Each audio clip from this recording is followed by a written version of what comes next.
Hey guys, welcome back to the Curly Reader. My name's Amanda, and today I'm going to share with you a little bit of a book haul.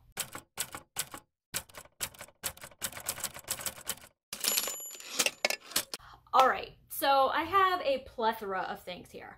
I have stuff from Barnes & Noble, I have stuff from Amazon, I have stuff from the thrift store, and as you saw in the thumbnail, I placed another book outlet order. I actually placed 2 more book outlet orders. Somebody needs to turn off my internet and take away my credit cards because they were having a buy 3 get 1 free sale and I just couldn't resist. I couldn't resist. So it is what it is. This is what we're working with today, but let's get into this. So like I said, I have stuff here from Amazon. I have stuff here from the thrift store. I got a couple of things from Barnes & Noble. We're just gonna get into it. So let's start with the thrift store. I popped into my local Goodwill the other day and got just a couple of things. I think all of these, yeah, all the ones that I'm sharing with you today are, not everything, but from Goodwill, are middle grade, except this one. I don't know if this is middle grade or if this is YA. I think this one might be YA. This is In the Shadow of the Sun by Anne Sibley O'Brien. This I had never heard of before. This is common if you're new around here. Most things that I thrift or get from Book Outlet are going to be things that I've never heard of before. But this says, welcome to the most isolated country on earth. Mia Andrews doesn't know much about North Korea. She's heard only that a dictator controls everything. Lots of people don't have enough to eat, and many more are forced to work in harsh labor camps. Not the best place for a family vacation. Yet, that's exactly where Mia finds herself, on a tour of North Korea with her aid worker father and surly older brother, Simon. Then, out of nowhere, Dad is arrested for spying just as forbidden photographs of the labor camps fall into Mia's hands. The only way to save Dad, get the pictures out of the country. Mia and Simon don't have food, money, internet access, or transportation. They don't speak Korean. They barely speak to each other. But as they run from soldiers in search for food on their harrowing journey across North Korea, Mia will discover surprising new truths about herself and her brother, and they'll need every strength they have to survive because getting caught could mean prison or worse. So this just sounded amazing to me. We don't get a lot about North Korea, especially in YA middle grade stuff, so grab that one. I grabbed a copy of The Graveyard Book, which is a Newbery winner by Neil Gaiman. I don't really know anything about this other than it won a Newbery, and it's by Neil Gaiman.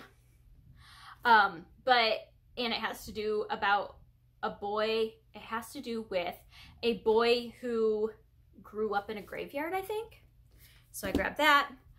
I also grabbed a copy of Julie Andrews Edwards, who's Julie Andrews of Mary Poppins, Sound of Music, Princess Diaries, all that.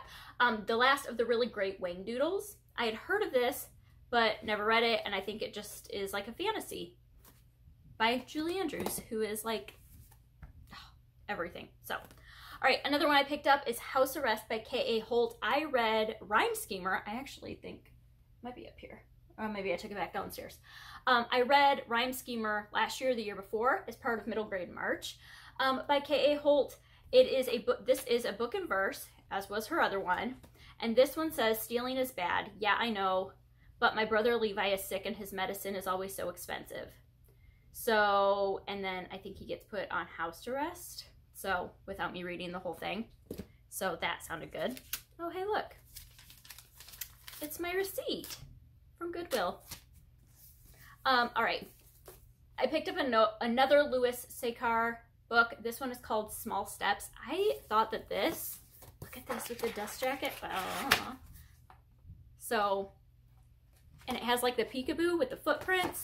I just thought it was really cool. It's in brand new condition. No idea what it's about, but, ooh, there's cutouts on the back too. But Louis Sekar wrote Holes and the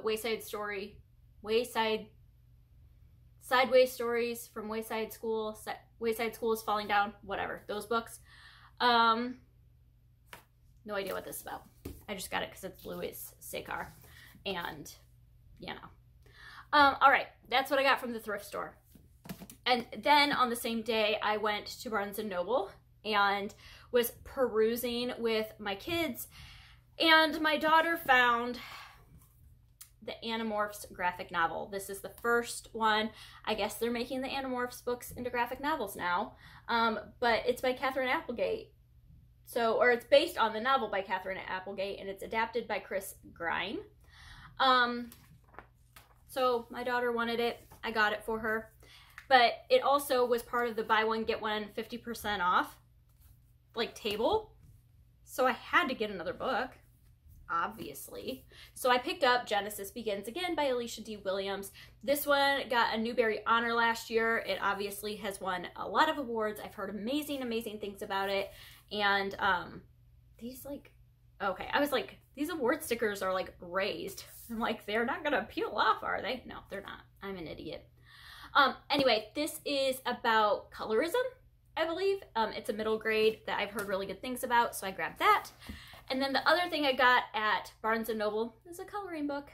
It's a pixel color by number. Well, it's color by letter, I think, technically. It's really little. Really, really little. Color by number. But this is the kind of, like, coloring I like to do, where it's color by number and it's pixelated. So, or shapes. All right. Now, let's get into Amazon. So, a couple of different things that I got from Amazon. I got Pinocchio, which I've already read now, but I just wanted it because I wanted it, so I got it. And I really, really love these Puffin Classics editions. They're just, I love the size of them. I love the covers. I love the spines. I love everything about them, so I got that version. Another one that I got is Taylor Jenkins Reads After I Do.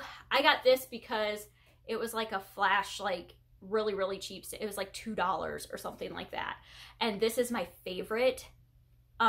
Outside of, ooh, is this, I think Seven Husbands of Evelyn Hugo is technically my favorite, but I really, really loved, of her backlist, this one is my favorite, and so I was really excited to get a copy for myself for so cheap. And then I also pre-ordered a book. I pre-ordered The One Thing You'd Save by Linda Sue Park, and so this just came in, and I did not realize this was going to be so tiny. But this was on my most anticipated middle grade reads, and it is about, so a teacher basically assigns, okay, it says the assignment, pick a single object to save in an emergency. Each student has an answer. For one, it's a photograph. For another, it's his trading cards. No, his whole bookcase. Wait, is that even allowed? Students talk, argue, stand by their choices, and change their minds as they discover unexpected facets of one another and of themselves. With insight and humor, Linda Sue Park captures the voices of an inclusive classroom in verse inspired by Korean poetry, inspired by the Korean poetry form Seijo. I don't know if I pronounced that right. Very, very excited to read this. I am actually going to be reading this as soon as I'm done with what I'm currently reading. So, but I got that from Amazon. All right, now I have an Amazon package here, and I have 2 Book Outlet books here. I got a comment on one of my previous book hauls that somebody wanted to, like, see me actually unbox this stuff. So I have been setting stuff to the side and not unboxing it. And it's been very difficult for me because I am not a patient person and I like my books, but we're gonna rip into these now. So I placed this order with Amazon for some of my, like, favorite books that I've read recently, just because I just really, really wanted to own them. And so I ended up picking up a copy of Finding Langston, which, oh, the dust jacket is ripped. I'm not happy. I splurged and got the hardback just because I wanted to. There's nothing special about the hardbacks, but she has a new book in this, like, companion series coming out this year, and I want to get it as soon as it comes out, and I knew it wouldn't be coming out in paperbacks right away, so I also got Leaving Lyman. So these are companion books, Finding Langston, Leaving Lyman by Lisa Klein Ransom. They are amazing. You can see my February wrap up to hear my complete thoughts about them, but they were so good I had to own them. And then I also ordered a copy of Orion Lost because this has been my favorite read of middle grade March so far. This is not very floppy. I was hoping to be floppier. I knew it was paperback though. This is a middle grade sci-fi that I loved so much and I just wanted to own. So I splurged and treated myself because I could. So let's get into these book outlet orders. Oh man, muscle my way in. Okay, so I placed 2 book outlet orders. I'm very excited. I have not opened these yet. My kids are like going in and out of the house because it is gorgeous here today. So we're just gonna deal with the noise. I got a copy of Wondersmith. So I recently reread Nevermore. It's not my favorite book. However, I liked it enough where I wanted to get Wondersmith, or I wanted to read Wondersmith, and they had the paperback. I have the paperback of Nevermore. They had it on Book Outlet. It was less than $5, so I grabbed it. All right, what else do we have in here? Ooh, Tiger Lily by Jodi Lynn Anderson. This is actually YA, and it is like a Peter Pan retelling from the point of view of Tiger Lily. And this cover, you guys, how stinking pretty is that cover? All right. I also got a copy of The Night Diary. This is another Newbery Honor book. It's middle grade, and it is about when India and Pakistan like separated, and the Hindus and the Muslims, and them having to like go to different sides. And yeah, the back of this book is really pretty. Like, I wasn't expecting that. All right, paper. Yay for paper. I got a copy of Skyward by Brandon Sanderson. I've been wanting to read this. I've never been really super interested in reading Brandon Sanderson. My husband has read the Mistborn series, but that's just something that doesn't really appeal to me. But this is a sci-fi, and it's YA, and I have heard that it is amazing, so I got it. All right. I got a copy of Rose Under Fire by Elizabeth Wein. This is the same author that wrote Codename Verity, which I loved from February. I read it in February, and I think this is a prequel about, let's see. Oh, no, maybe not. But it is set during World War II. That's all I know. And it has to do with fighter pilots, maybe. I don't know. It's historical fiction, but it was just by the same author as Codename Verity, which I loved. This is also, this is big. I did not realize this was going to be so big. This is by the same author as well. This is called 1,000 Sisters, the Heroic Air Women of the Soviet Union in World War II. And so this is by Elizabeth Wein as well, and it just has to do with the Soviet Union. In the early years of World War II, Joseph Stalin issued an order that made the Soviet Union the first country in the world to allow female pilots to fly in combat. So I have no idea. I don't know if this is nonfiction. It's looking like it is nonfiction, but it sounded interesting. Grab that. This was a cover by Everlasting Nora by Marie Miranda Cruz. I'll learn how to talk one of these days. After a family tragedy results in the loss of both father and home, Nora lives with her mother in Manila's North Cemetery, the largest shanty town in the Philippines. When her mother disappears mysteriously one day, Nora is left alone. With help from her best friend Jojo and support from his kind-hearted grandmother, Nora embarks on a journey to find her mother. Along the way, she also rediscovers the compassion of the human spirit and strength of her community and the power of hope. So, yeah, I don't remember actually why I bought that one, but I got that one. And then I also got a copy of The Shadow Queen. This is by CJ Redwine. This is a like fairy tale retelling. It's a series. I think it's called the Ravenspire series. I am so sorry that my kids are like slamming doors, but they're playing and they're having fun out in the sun. So I'm trying to not like, you know, whatever about it. All right. That's really all I know, is that it is like a fairy tale retelling. It says a gripping addition to the retelling genre by Marissa Meyer. I'm gonna at least try it because her retellings, The Lunar Chronicles, are my favorite, like, of all time ever. All right, that was book outlet order number 1. Let's move on to book outlet order number 2. Oh my goodness. My children don't know how to not slam doors. We're just gonna go with it. It's fine, everything's fine. All right, let's see, what do we have? The Secret Zoo by Brian Chick. I have heard really good things about this, especially like as a read aloud, but I have no idea. Noah's sister Megan has disappeared, and he thinks that the Clarksville City Zoo has something to do with it. Then animals are acting strangely, leaving cryptic messages for Noah and his friends Ella and Richie. Following the clues, they soon find themselves lost in a secret world more astonishing and dangerous than they ever imagined. Befriending polar bears, penguins, and rhinos on the way, Noah and his friends embark on a wild adventure to find Megan and bring her home.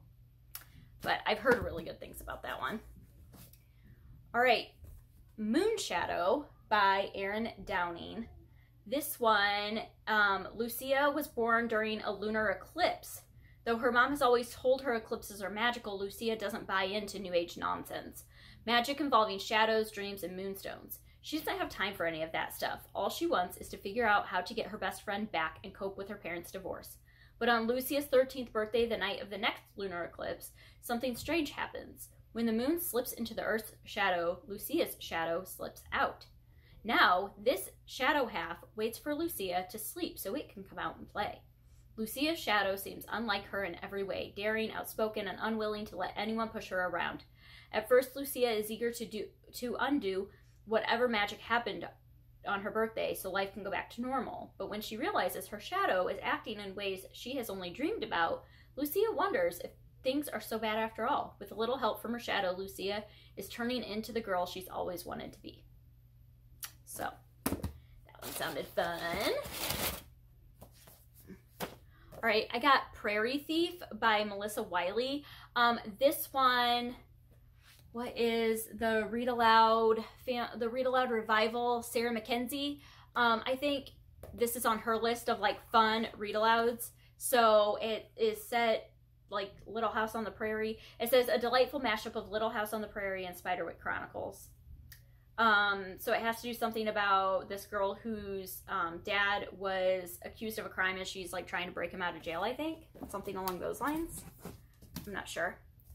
Ooh, I got A Place to Belong by Cynthia Kadohata. This has to do with it says World War II has ended and America's won the war, but 12-year-old Hanako feels lost. To her, it's basically about her family and how they don't feel like they belong in America, but they don't feel like they belong in Japan after World War II. So I grabbed that. I grabbed Just Under the Clouds. Like, this is so pretty. It's so shiny. Let's see. Always think in threes and you'll never fail. Cora's father told her when she was a little girl. 2 feet, 1 hand. 2 hands, 1 foot. That was all Cora needed to know to climb the trees in Brooklyn. But now Cora's in middle school. She has a big sister and she's homeless. Oh, that's what this one is. Her mother is trying to hold the family together since her father's death, and Cora must look after her sister, Adare, who just is different, her mother insists. Quick to smile, Adare hates wearing shoes, rarely speaks, and appears untroubled by the question Cora can't help but ask. How will they find a place to call home? And then their room is ransacked. I don't know, but that just sounded, that is so pretty. So, so pretty. All right. Let's see what else we have here.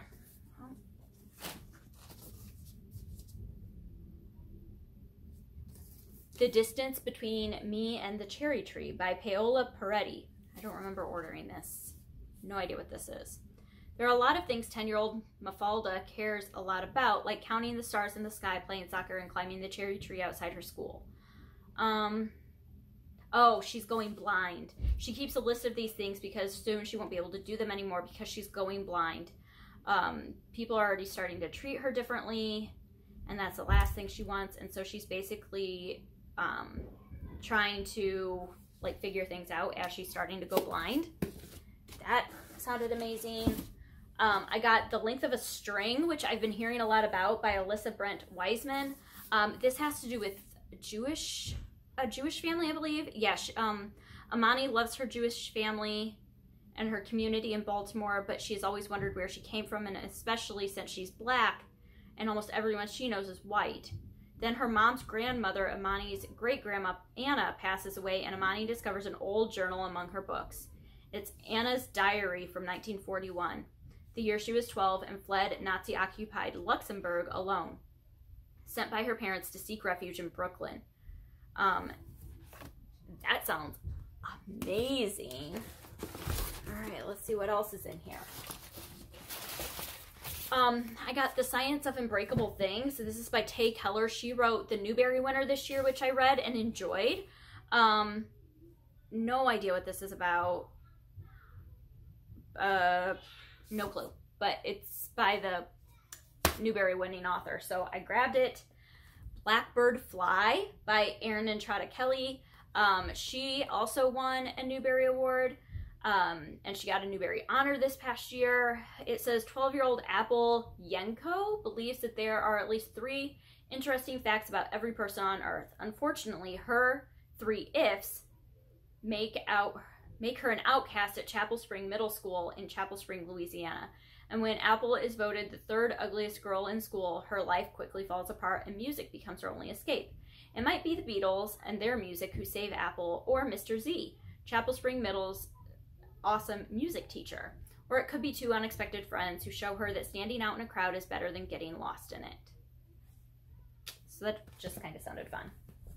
All right, I got this whole series by Stuart Gibbs, and it's The Last Musketeer. So it's The Last Musketeer, Traitor's Chase. Is that right? Traitor's Chase, yep. And Double Cross. But this has to do with this kid who basically like goes back in time and has to like become part of the 3 Musketeers or save the 3 Musketeers. He finds out his family history is tied to the legendary 3 Musketeers, but when he meets them, they're his age and they'll only live long enough to become true heroes if he can save them. So I ended up getting all those. I don't know why. And then I got a couple more classics. So I got Oliver Twist, which I honestly don't know if I will actually ever read. I've seen the play, like the musical. I love it so much. I kind of want to read this. It looks so cute. Like, ugh. So I got that one. And then I also got a copy of The Princess and the Goblin by George MacDonald. This was Holly from Lovely Day with Holly's like favorite book of last year. No idea what it's about. I had never even heard of this classic before, but she loved it, so I got it. That's it. That's the book haul. So those are all of the books I got. A lot of middle grade, I know, that's normal. I mean, I am who I am, and I'm probably not going to change. But I hope that you found something in this that struck your fancy, that sparked your interest, that you might be interested in now. And yeah, if you've read any of these books, let me know. I'd love to hear your opinions of them down below in the comment section. And yeah, other than that, I hope that you enjoyed this. Once again, apologize for all the slamming of doors and all of the, yeah, craziness. But spring is coming. It's beautiful. And the kids are home, so it just is what it is. But I hope that you enjoyed this, and I hope that you stick around and subscribe. And until next time, see ya.